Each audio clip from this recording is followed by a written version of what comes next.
And then he would reach over and grab my leg, start rubbing my leg, trying to unbutton my pants. And I was trying to push his hand away. And he was like, if you don't let me do this to you, I'm going to do it. I'm going to take your sister and I'm going to do it to her.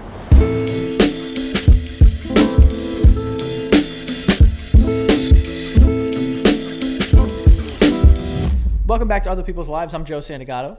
I'm Greg Dybec. For anyone out there that wants to be a guest on the show, don't hesitate to reach out to us. You can reach us at our website, oplshow.com, or send us an email directly at oplpodcast@gmail.com. Yeah, and before we get started, quick shout out to our growing Patreon community. You can head over to patreon.com/OPL show if you want weekly behind the scenes bonus episodes, and plus you get to be part of our Helping Other People charitable venture, where each month we donate to a different charity or put together some sort of charitable venture, and you can help us decide how to use that money. So that's patreon.com/OPL show.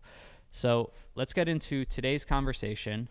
Just a fair warning ahead of time, this conversation will be covering some heavy themes, some stories including sex trafficking, violence, abuse. If you've listened to the show in the past, you know we feel that it's important to cover these stories when we can. Episodes like I was part of a child pornography ring or my mother made me her prisoner.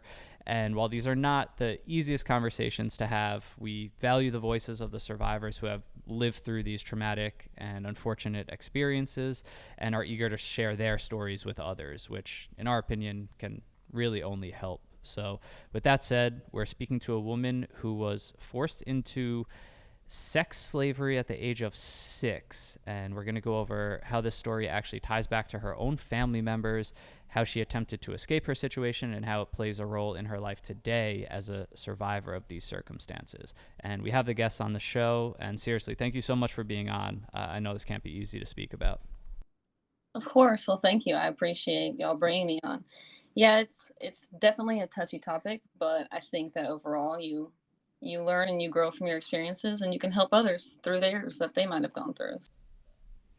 Yeah, absolutely. And I'm going to assume whatever the title of this episode ends up being, it's going to give away the fact that you're trafficked as a sex slave by your own great grandfather. And for us, this story stood out because, like so many cases of abuse and manipulation, we've noticed a trend in a lot of the emails that we get where people's own family members are often involved in the abuse and the traumas that they've endured. So can you walk us through how this all began with your own great-grandfather, which I think for a lot of people is sort of a really unimaginable circumstance?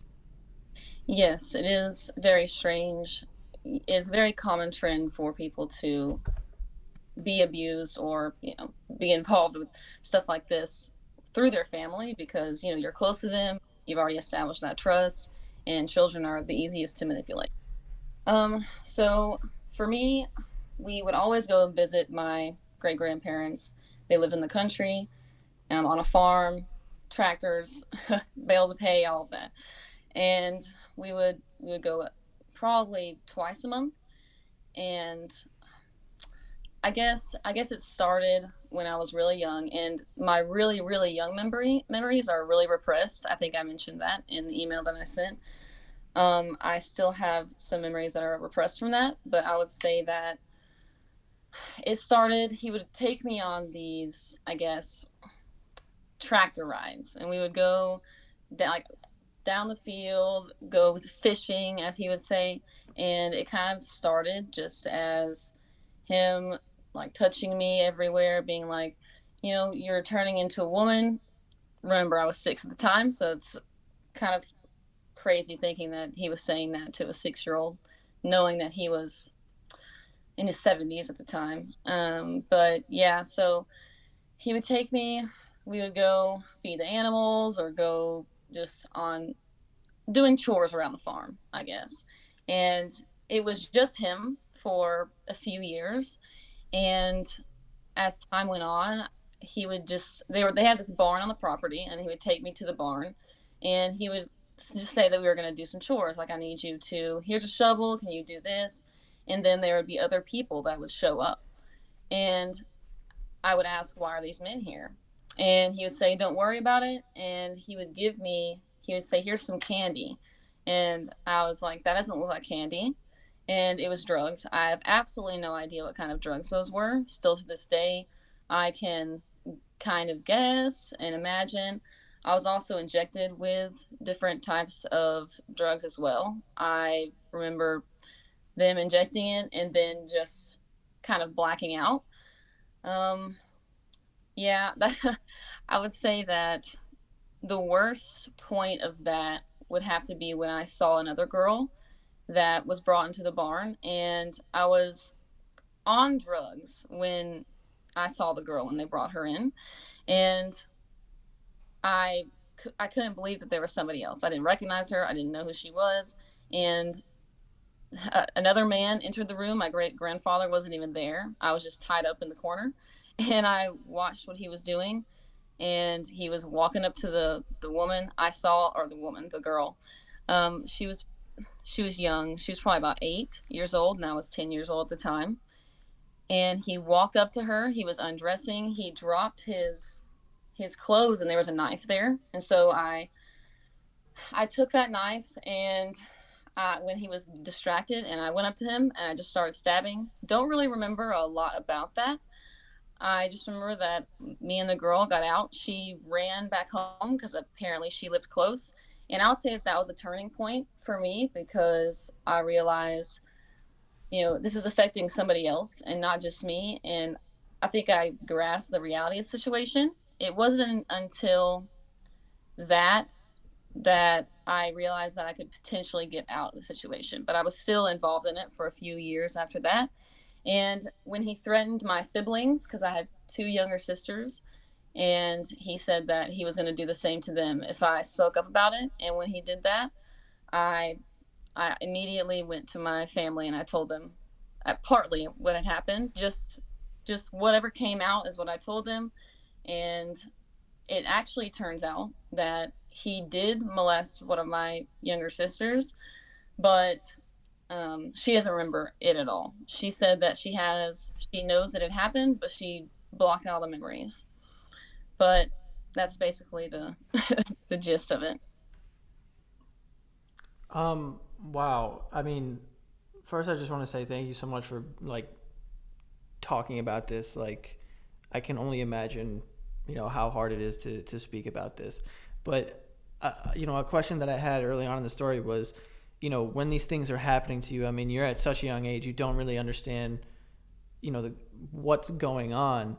But do you ever remember, like now you said, like he was like, oh, here's this candy or whatever, but it made you feel a certain way. Did you know at the time that there was something off about the situation and, um, you know, you never like felt like I'm going to tell my parents about something or, like, did you Well, know that something was off at the time? yes. So I I knew that something wasn't right just because my family was very religious, and we went to church, and I knew that we were taught, okay, anything sexual, anything to do like that is wrong. But for me at that age, I, not understanding fully what was going on, an older family member, he's a male, I respect him, I trusted him, I loved him at the time. I just didn't I trusted him, so I was like, okay, this is what I'm supposed to do. So I think that it created this aspect where I blamed myself because we were taught in church, you're not supposed to do this, or you you need to make sure that you don't create the desire in men. That was a very common theme in my church is, you are responsible for the men's feelings. And so for me, I blame myself saying I must have done something to cause this. And I I guess I was kind of ashamed of that, and so I didn't want to say anything. And then it was more of him threatening my family, threatening my friends. He said he would find, my friends, he would kill all my family, which doesn't make at all sense. And I know that he wouldn't do that now, but to, a young kid, that was terrifying, and I could only think about losing my family. So it was I definitely did want to go to them a lot, but I never did because I was so afraid of that. Yeah, and it's interesting that you say that, and then what really helped make you realize how off the situation was seeing it being done to another woman. And in that moment, do you know what gave you the strength to just really fight for yourself? I mean, you picked up the knife and you essentially stabbed a stranger and saved this young woman, and you were both able to run off. In situations like that, if you can't even remember, because I know you were young, does your body just take over? I mean, people talk about fight, flight, or freeze, and you chose to fight in that instance. Is that something that you kind of think about and reflect on? Yes. Reflection definitely is one of the most powerful tools. And when I look back at that time, I was I was never a very, I guess, forward emotional girl. And I I would say that I had a pretty good handle on my emotions, but in the time I saw this other girl, something happening to her, and this had been happening to me for years already, and so I think that I was kind of numb to it, but it kind of resurfaced a lot of those feelings, and it just kind of turned into anger. And it's like this is happening to me, but and it's sad that it happened that way, but a lot of times I think that that could be a trigger. And I am somebody who is very compassionate for others, so I think for myself, I held the blame, saying that I caused this to happen to me, and I guess I deserve this because this is what is going on. But when I saw it happening to somebody else, it it triggered the thought of, wait a second, this is happening to somebody else as well. It's like I don't think it's like there's no way that they deserve this. That this isn't their fault. As also another young girl, and so the thinking, it should have been applied to me as well. But when I saw her, I was just angry. All of my emotions, anger took over, and I just ran over there and I grabbed it and I just started stabbing. And of course, I'm a 10-year-old little girl. I have no idea how much damage that I did, but it was enough to be able to get out. So that's that's really what it was. When you guys, in that moment where, you kind of, I mean, you begin stabbing this guy and you guys kind of run out, like, where did you go? And did you have a conversation with this girl at all? So we ran out, and I I was like, are you okay? She looked fine. She seemed fine. Um, some of her shirt was still in the in the barn because he had taken it off, and I was just like, forget about it. Just I was like, where do you live? And where do you need to go? And she said that she lived nearby, and she just started running off. And I was just like, be safe, like go there, tell your family. And that's really it was like a 15-second conversation, and she was already running home. And so we were at the barn on my great grandfather's property, so I just ran back to the house. So I ran away, but it wasn't really running away, it was running back because we were staying with them. So it was very, for me, it was a hard situation because I got out of that one circumstance, but I was running right back into another. And for her, thankfully, she did get away. But it was 2 years later that I and tell my family, and that So how did your great grandfather explain that there's a guy with stab wounds in, like, the barn? oh, I have absolutely no idea. I have no idea what happened to the man. I didn't even see my great grandfather until I was back at the house the next day because this was in the middle of the night. So this was probably 3, 4 a.m. And we woke up in the morning and he was there. And so I guess that he just handled it in his own way, whatever happened. Maybe the man was fine. Like I said, I was 10, so I don't really know how much damage I could do, but um yeah, so I really have no idea what happened to that man, and I don't know who that girl is and or anything. Wow. And now, like you said, your running away is nothing. Like you're still in the same world as your great grandfather. So, what was your next interaction with him? So basically the next day he he took me off, and we were like going fishing. Oh, we're just gonna go fishing. And my other siblings were said they wanted to go, and he said no, it's just gonna be us. So my great grandmother, she stayed behind, and we went out to the pond, and he basically threw me into the pond, and he held me underwater and repeatedly, and he said, you know, you are going to obey what I tell you to do, and you're not going to tell anybody about what has happened or what was going on, or like anything that's happened, anything that's going on. Basically just re-threatening me, trying to re-scare me to not coming forward. And I mean, it worked. I did not say anything that day, didn't say anything for 2 years, but I ended up, that's basically what he did. He just took me off. He threatened me, beat me, tried to drown. Well, he didn't actually drown me, but he was using that as a tactic. So, what made you eventually tell your parents? I think you said it was 2 years later. And how did that go? Yeah, so we were actually all together. My whole family was over there.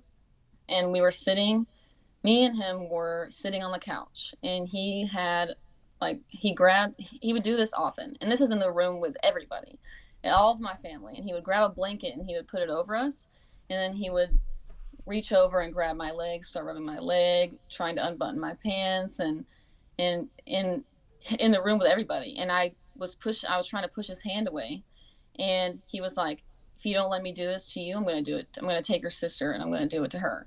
And when he said that, I I honestly I just remember being fully overwhelmed with the same feeling of seeing that other girl and just imagining it being my sister.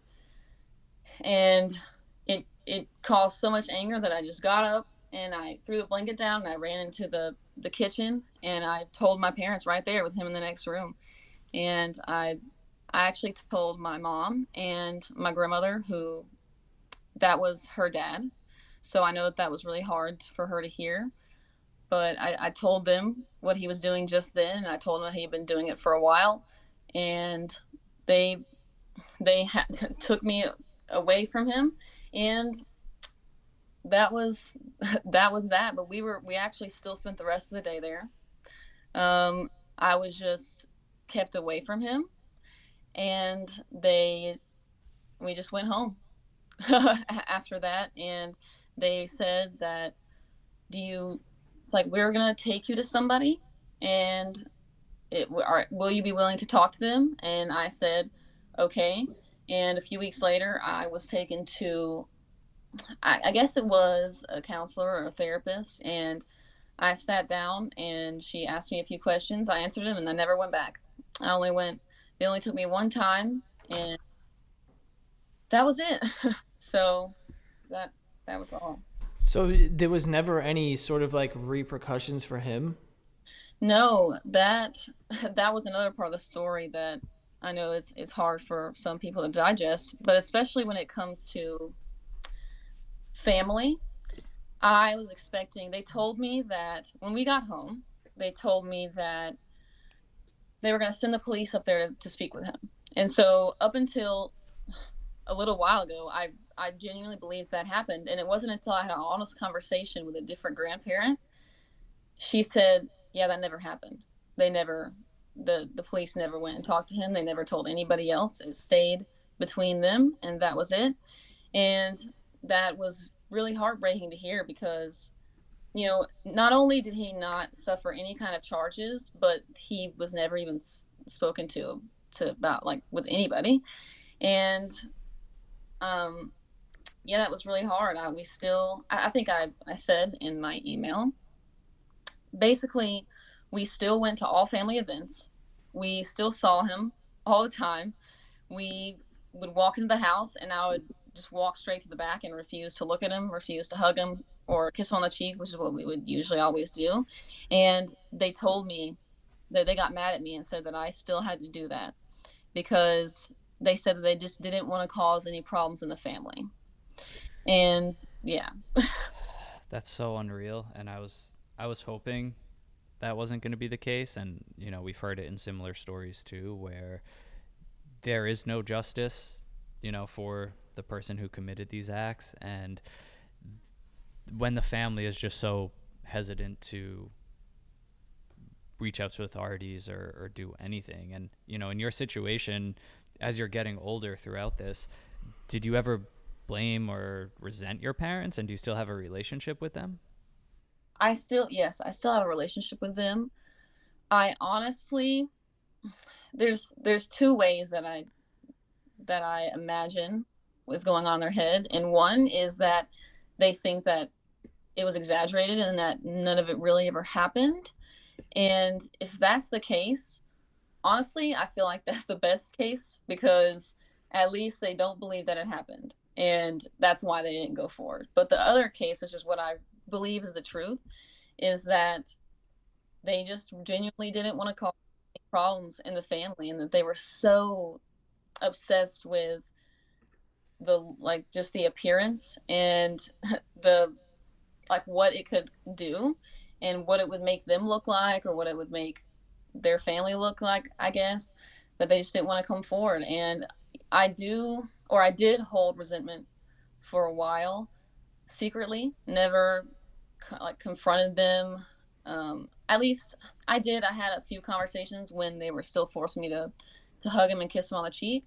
I did actually stand up for myself, um, and say I'm not going to do this. I'm no longer going to the house. I'm not going to do that. When I was a teenager, I think I was probably 16 when I told them, look, I am not going to hug him. I'm not going to kiss him. I'm not going over there, and you can't make me do that.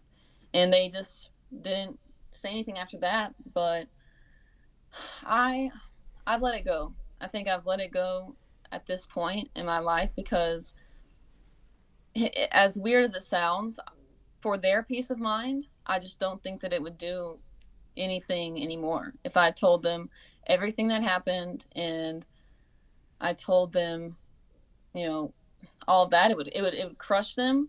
And I like I said, I just don't think that it would do anything because he's dead.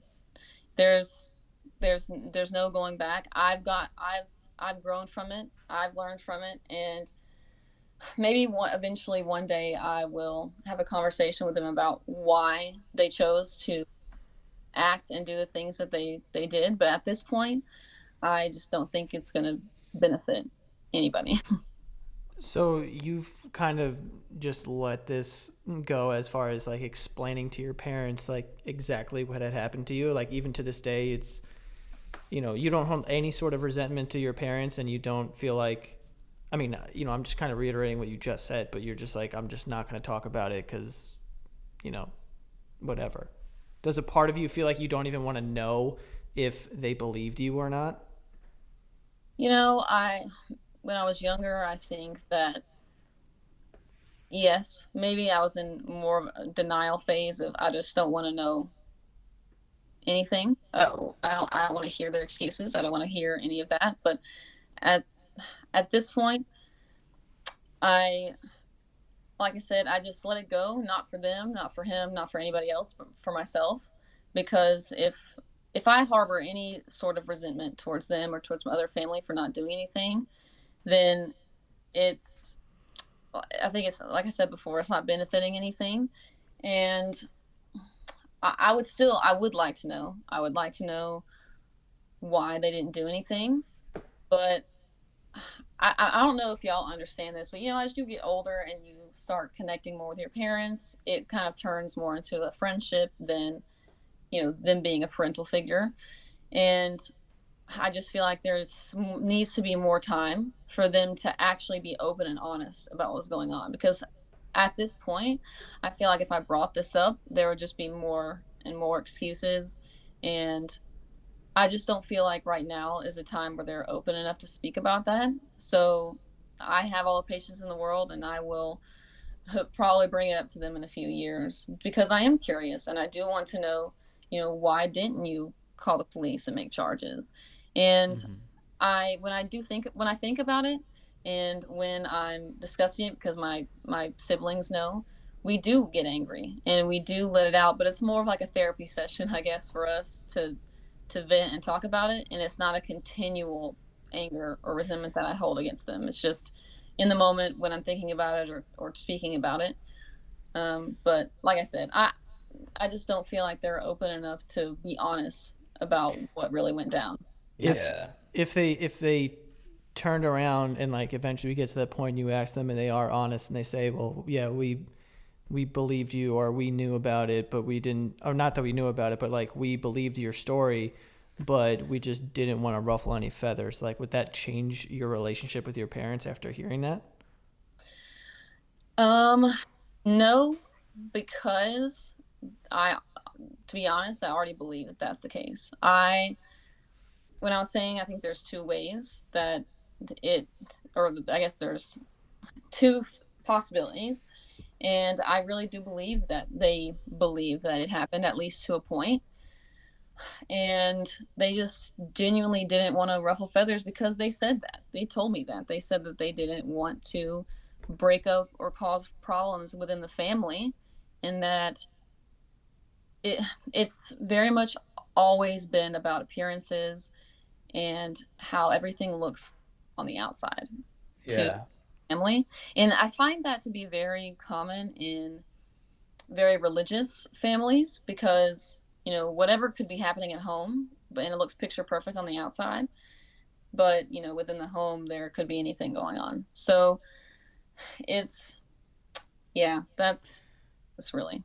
Yeah. No, no, and it's, hearing a story like this for the first time, you have lived through this, you have reflected on it constantly, I'm sure, and it's very easy as a listener for anger to build up so strongly, and it's very easy for people listening, I'm sure, to think, how could you have a relationship with your parents? How could you not bring this up yet?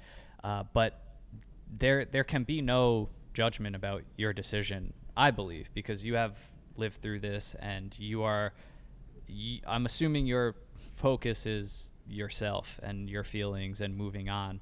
And I'm curious, like, to get to this point of not harboring resentment, of feeling like you're in an okay place with your parents, not really prepared or needing to bring this up and get exact answers from them yet.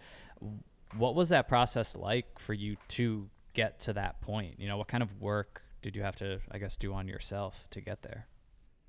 So first I just want to, for anybody who was listening or hearing, it is very easy to hear a story and be get angry, and why are you still even talking to your parents? Why is this still a thing?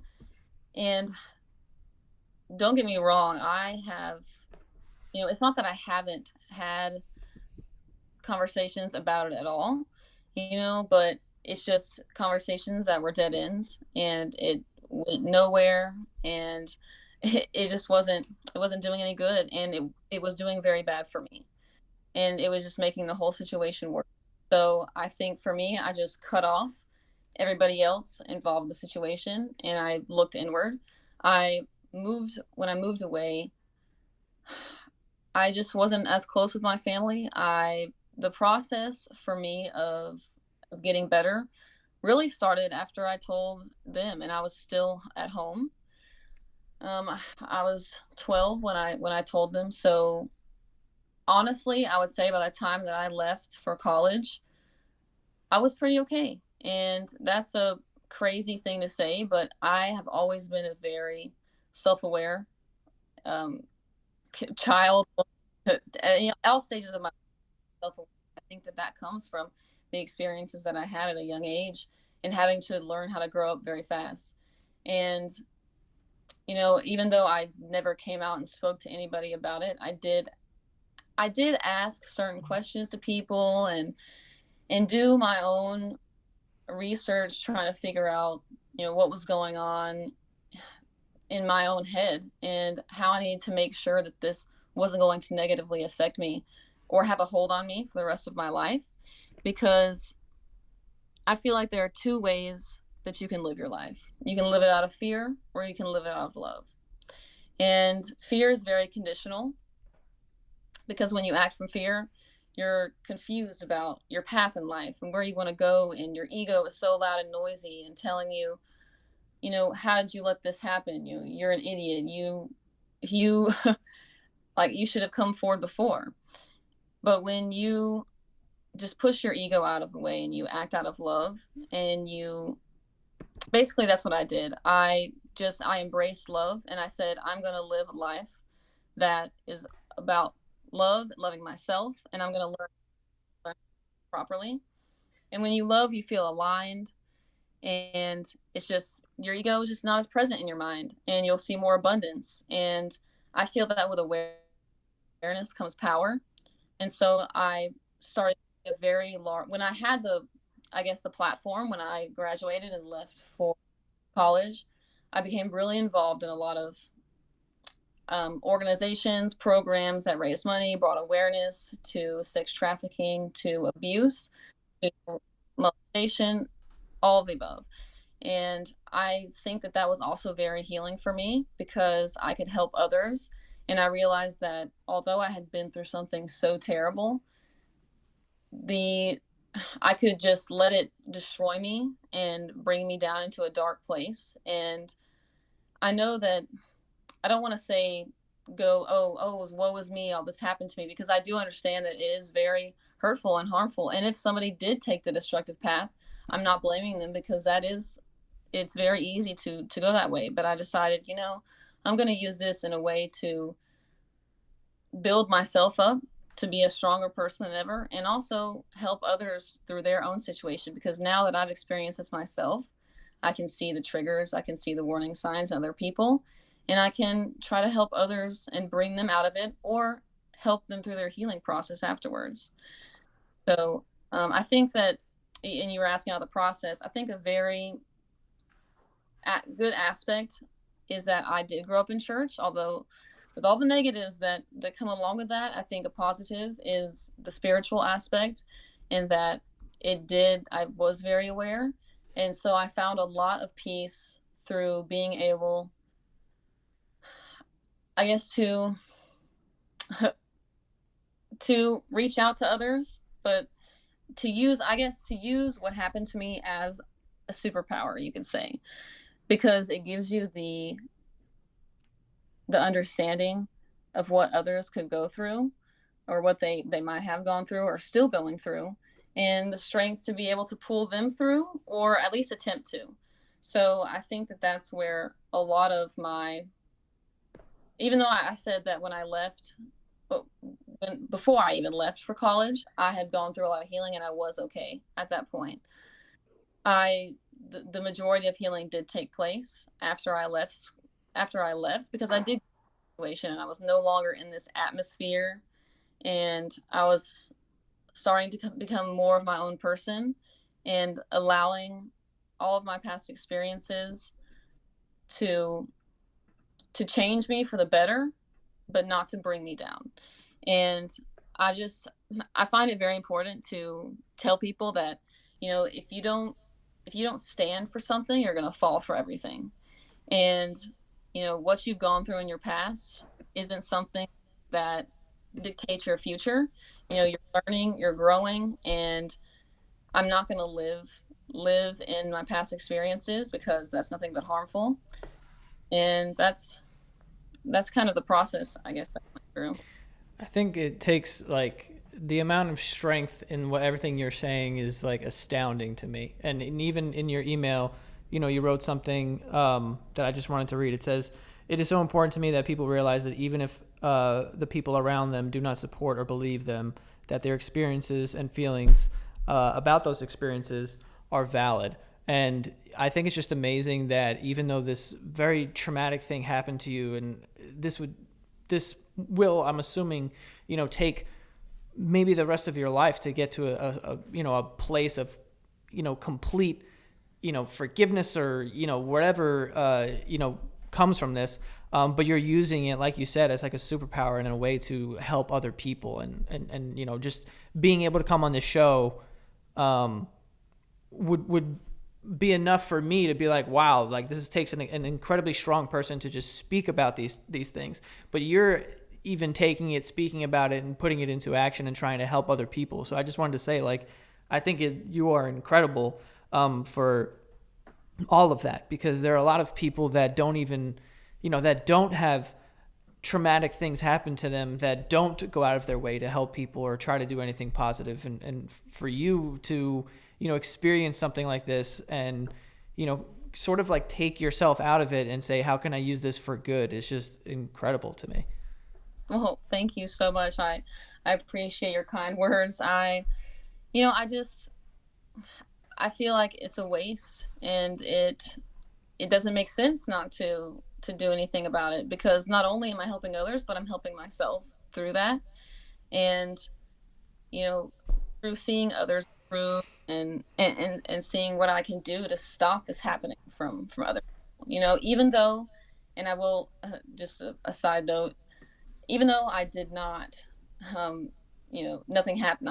I did not, but my parents did not tell, I guess, anybody else. I did. This is a part of the story I didn't say. So I actually went around to extended family when I was older, and because I had younger cousins, younger girls that were, being born and growing up around me, and I just felt like I was responsible for letting them know that, hey, this happened, and I just want to make you aware of this, so that when you bring her around him, that you are not just clueless about what he has done and the things that he could do.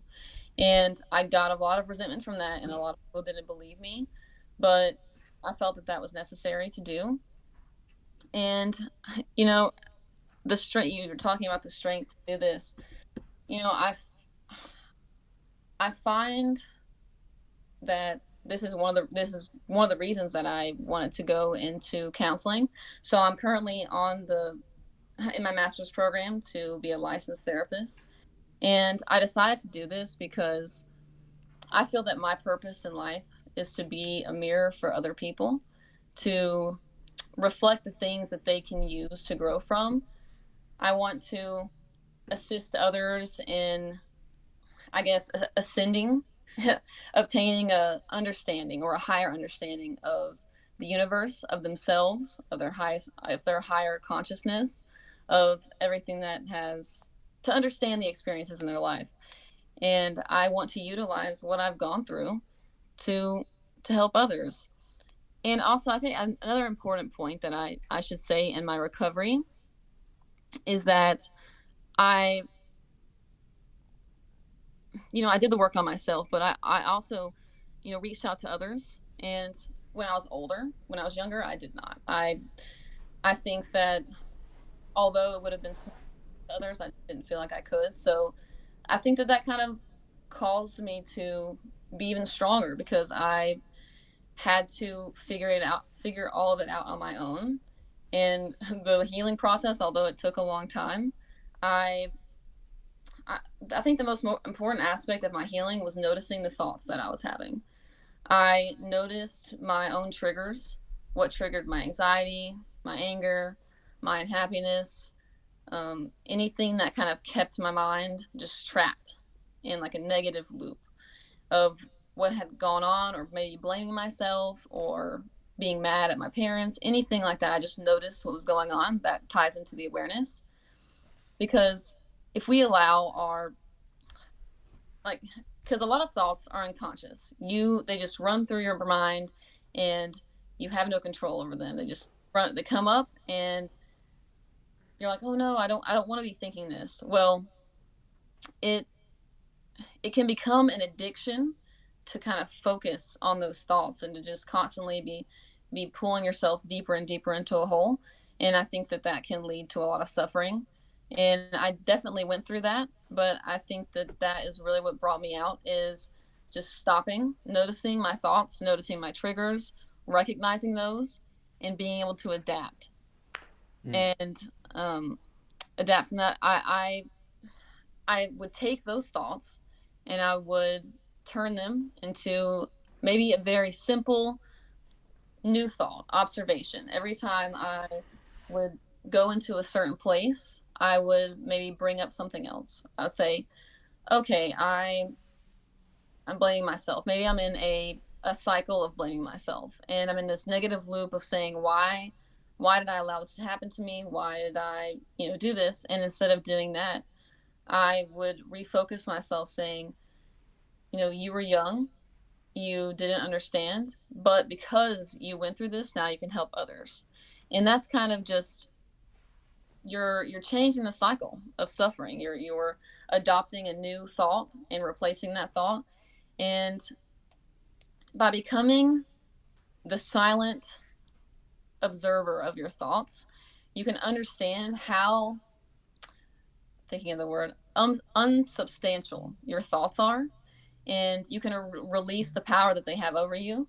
So that is the main component, I guess, of what got me through that, is noticing my thoughts, noticing my triggers, and reevaluating them and changing them. Yeah, I have to say I'm so thankful that we are recording all of this right now. I think that's so beautifully said, and you've given us so much, and the listeners, to unpack. And I know I speak for Joe here.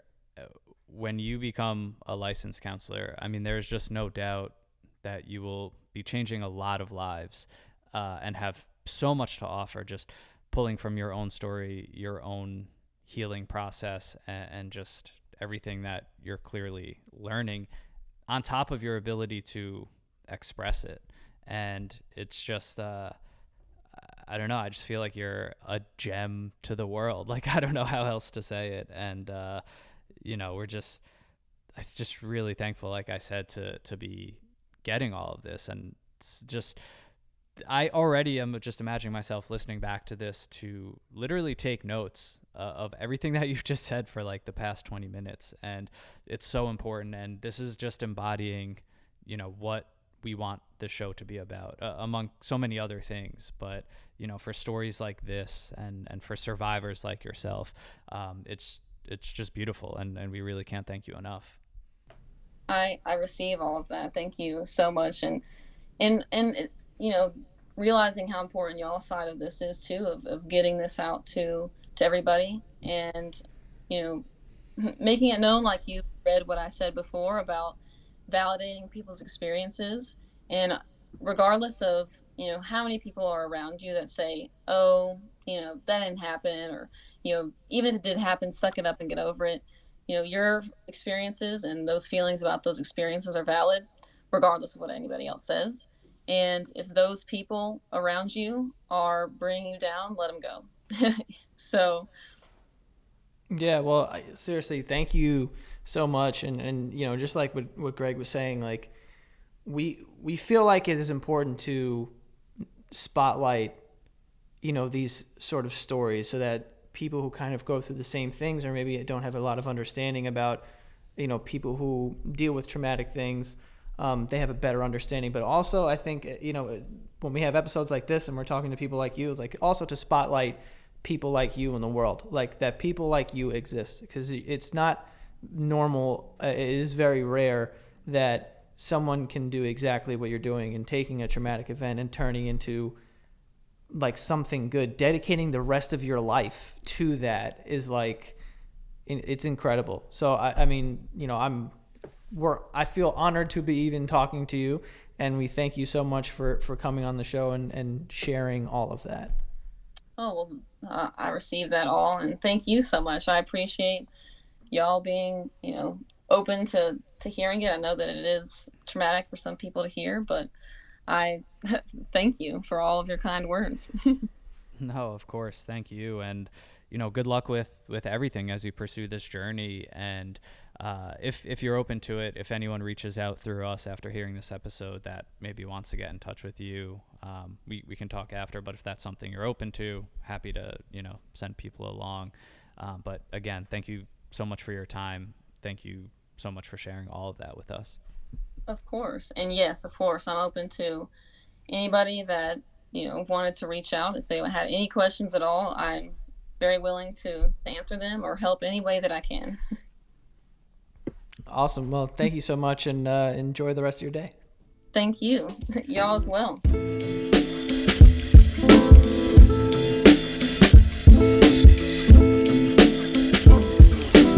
I used to be someone who would make excuses like, I didn't eat healthy today because I was so busy at work, or I was on the go all day. But honestly, it's just not a good enough excuse, especially when Aviv exists. Aviv is quick and nutritious, blender-free smoothies full of high-quality ingredients and nothing artificial. And Aviv comes in colorful frozen cubes that you simply place in a bottle. You then add your liquid of choice, wait 20 minutes till it melts, and then just shake it up. And you'll have an incredible smoothie on the go with no blender needed. And their online smoothie subscription is completely customizable and commitment free. So you can start eating healthy on the go or no matter how busy you are. And you can order online with the code OtherPeoplesLives20 and get 20% off plus free delivery right to your door. Visit Aviv Nutrition, that's EVIVE, and get your delicious Aviv products today. Have you ever just wanted a snack in the middle of the night but didn't want to leave the house to get it? Or did you ever realize you're missing a key ingredient in order to finish an amazing home-cooked meal? Well, luckily with DoorDash, you can get whatever you need, whether it be groceries or food from your favorite local spot, delivered right to your door in under an hour. It can literally be as much or as little as you need. DoorDash is here to help with your cravings and your household items. Ordering is easy, and your items will be left safely outside your door when you choose contactless delivery drop-off. And for a limited time, our listeners can get 25% off and 0 delivery fees on their first order of $15 or more when you download the DoorDash app and enter code OPL. That's 25% off up to $10 value and 0 delivery fees on your first order when you download the DoorDash app in the App Store and enter code OPL. Don't forget, that's code OPL for 25% off your first order with DoorDash. Subject to change, terms apply. Our next sponsor is Nutrafol. Nutrafol is formulated with potent botanicals to help you grow your hair as strong as you are. And for people who don't know, 80 million men and women in the U.S. experience thinning hair, yet it's still not openly talked about. In fact, it's still pretty shamed. But Nutrafol is physician formulated. Like I said, it's drug-free. They use natural, clinically effective botanicals to help for better hair growth throughout whole body health. Also, it helps you get a handle on better sleep, stress response, skin, nails, and libido. A lot of things that this could be helping out. It does work in clinical studies. 72% of men saw more scalp coverage, and 86% of women saw improved hair growth after just 6 months. Whether you're experiencing thinning or not, you deserve hair, strong hair. Nutrafol can help you achieve your best hair growth naturally. Okay, so you're not going to be using any sort of drugs or anything like that. It's all natural things that you're going to be putting into your body. But you can grow thicker, healthier hair and support our show by going to Nutrafol.com and use the promo code OPL to save $15 off of your first month subscription. This is their best offer anywhere, and it's only available to U.S. customers for a limited time. Plus, there's free shipping on every order. Get $15 off at Nutrafol.com, spelled Nutrafol.com. The promo code is OPL for hair as strong as you are, folks. So, like I said, 80 million people are dealing with this, and if you want to try something new, try Nutrafol. Promo code, again, OPL. Save $15 off your first month subscription.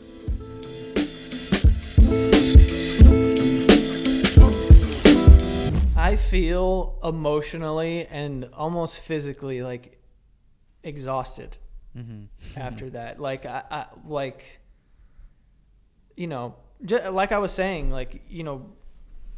for the show, obviously we wanted to, have these stories that were unique and shed light on these things, but also just there's these people that you meet doing this show.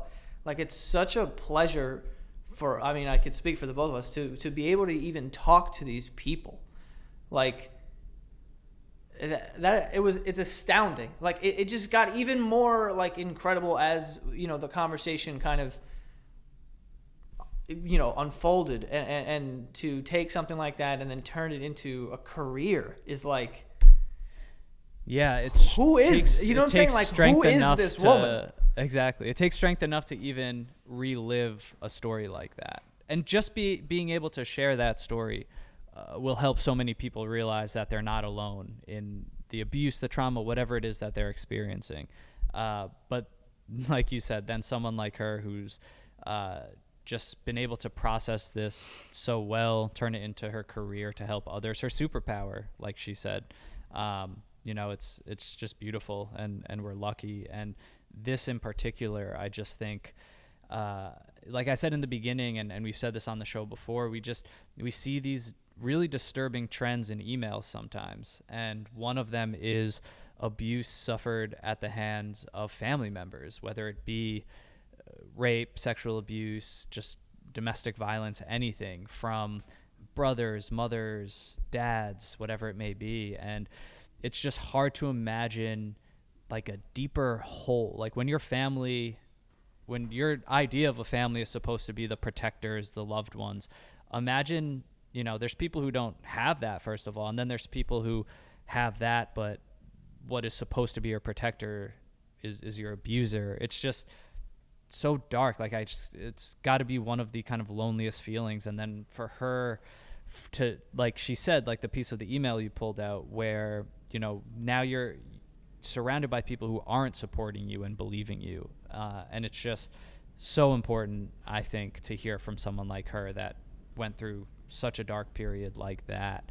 And just, she said so much. The simplest version is like, your experiences are valid and your experiences are real, even if people don't believe you.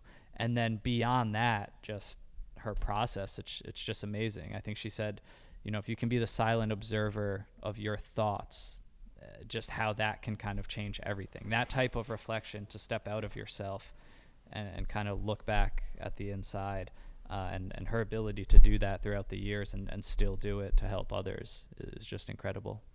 Yeah, just like an incredible person. It's just an incredible person, and there's nothing even else to say. It's people like that don't come along, often. Yeah. So it's just I'm at a loss for words. Like, I honestly, this is just wild, and everything she was saying, she was so well spoken, and you could tell that she has done so much on her road to recovery and healing, and really thought about it, and then also really thought about it in a selfless way. Got it. Thinking about how can I go about this in a way to help other people that may have been dealing with something similar. It's, like I said, just an incredible person, and it's just, I'm so glad that we were able to connect with this person and be able to make this piece of content that people can now hear. And like you were saying, I'm glad we're getting this all on tape. People need to hear this. People need to listen to this episode and really there's a lot to take away from it. And just use it as a resource, I think, which is great. Yeah. So, like I said earlier, for anyone out there that wants to be a guest on the show, don't hesitate to reach out to us. You can go to our website, oplshow.com, or send us an email directly at oplpodcast@gmail.com. Yeah, and follow us on Instagram at OPL Podcast if you want those bonus episodes. And to help us decide our monthly charitable ventures, head to patreon.com/OPL Show. And if you want a little fun in your life, a little connection and new memories with friends, Joe and I made a game. It's called Pay the Price. It's a trivia party game. We think it's super fun. You can head over to paythepricegame.com and check that out. Yep, and that is all. See you guys next time.